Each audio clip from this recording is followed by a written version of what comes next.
Hello दोस्तों, नेपालको संविधानको भिडियो लिएर आइसकेको छु। यो नेपालको 7औं संविधान हो। यो संविधानको नाम लोकतान्त्रिक गणतन्त्र संविधान हो।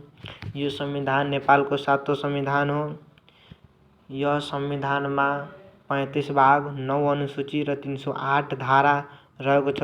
त्यसमध्ये हामी भाग 1 धारा 1 देखि 9 सम्म पढ्छौँ।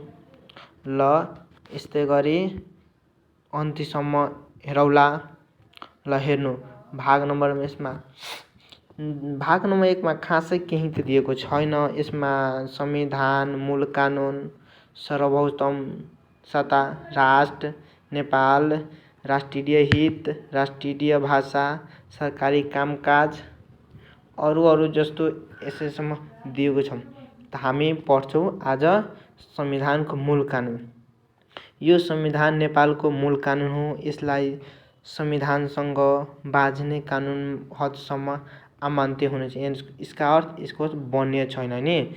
यस संविधानको पालन गर्न प्रत्येक व्यक्तिको कर्तव्य हो। सार्वभौमता राज्यसत्ता नेपालीको निहित कार्य हो। यो संविधान व्यवस्थापन भएको बमोजिममा हामीलाई स्पष्ट बहुमत हुनुपर्छ।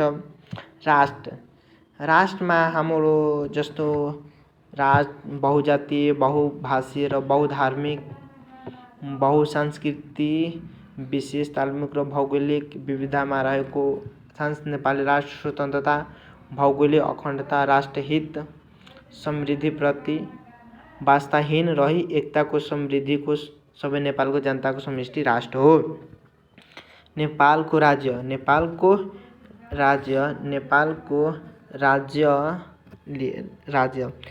नेपाल स्वतन्त्रता, अभिभाजन, सार्वभौमता सम्पन्न, साम्यवादी, लोकतान्त्रिक, समाजवादी उन्मुख सङ्घीय लोकतान्त्रिक गणतन्त्र एउटा राज्य हो। जसलाई स्पष्टीकरण गर्दा यस धारामा परियोजना र धर्मनिरपेक्ष भन्नाले सनातनदेखि चलि आइरहेको धर्म, संस्कृति लगायत अन्य संस्कृतिलाई सम्झनुपर्छ।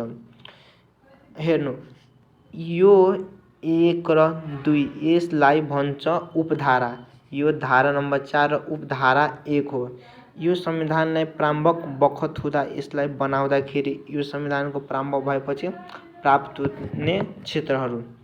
अब यसलाई राष्ट्रिय हित, नेपालको स्वतन्त्रता, सार्वभौमता, भौगोलिक अखण्डता, राष्ट्रियता, स्वाधीनता, स्वाभिमान, नेपालीको हक रक्षा र सिमानाको सुरक्षा, आर्थिक समुन्नतिको समृद्धि नेपालको राष्ट्रिय हितको आधारभूत विषयको हुनेछ।